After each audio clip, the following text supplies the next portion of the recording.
Hi, ഇന്ന് നമുക്കൊരു ഉരുളക്കിഴങ്ങ് വറുത്തരച്ച് തീയിൽ വെക്കാതെ. അതിന് 2 ഉരുളക്കിഴങ്ങ് എടുത്തിട്ടുണ്ട്, 2 സവാള എടുത്തിട്ടുണ്ട്, 2 പച്ചമുളക് എടുത്തിട്ടുണ്ട്. പിന്നെ അരയ്ക്കാൻ വേണ്ടിയിട്ട് ഞാൻ കൊപ്രായ എടുത്തത് വറുക്കാൻ വേണ്ടി എടുത്ത് വെച്ചിട്ടുണ്ട്. അതിന് 1.5 സ്പൂൺ മല്ലിപ്പൊടി, 2 സ്പൂൺ മുളക് പൊടി, 1/2 സ്പൂൺ മഞ്ഞൾപ്പൊടി എടുത്ത് വെച്ചിട്ടുണ്ട്.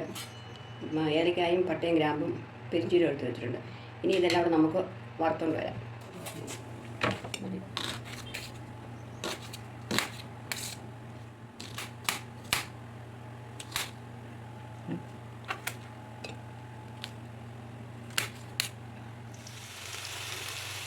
ഉരുളക്കിഴങ്ങ് കുറച്ച് വെള്ളം വെച്ച് നമുക്ക് ഊറ്റി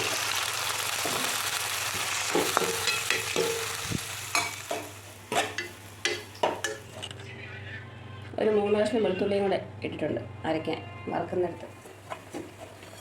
നമുക്ക് പെരുംജീരകമൊക്കെ ഇടാം.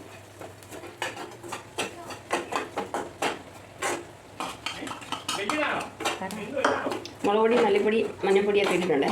ഇനി നമുക്കൊന്നുകൂടെ വറുത്തെടുക്കാം.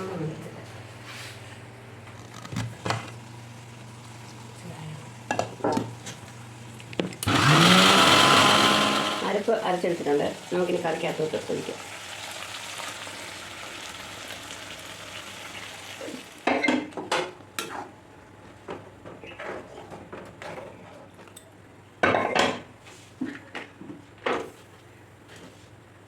ഉപ്പിടാം.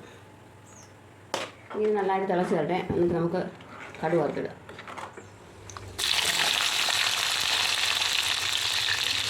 ഇതിലിട്ട് 2 ദിവസം വെളുത്തുള്ളി ഇട്ടു.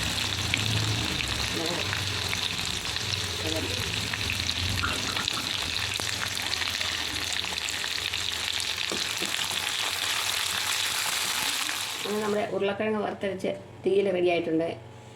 ഇതൊക്കെ എല്ലാവരും ചെയ്യുന്നതാണെന്നറിയാം, എന്നാലും ഞാൻ ഇത് ചെയ്തപ്പം ചെയ്തെന്നേ ഉള്ളൂ. എല്ലാവരും ട്രൈ ചെയ്ത് നോക്കുക. മറ്റൊരു വീഡിയോ ആയിട്ട് വരുന്നവരെ ബായ്.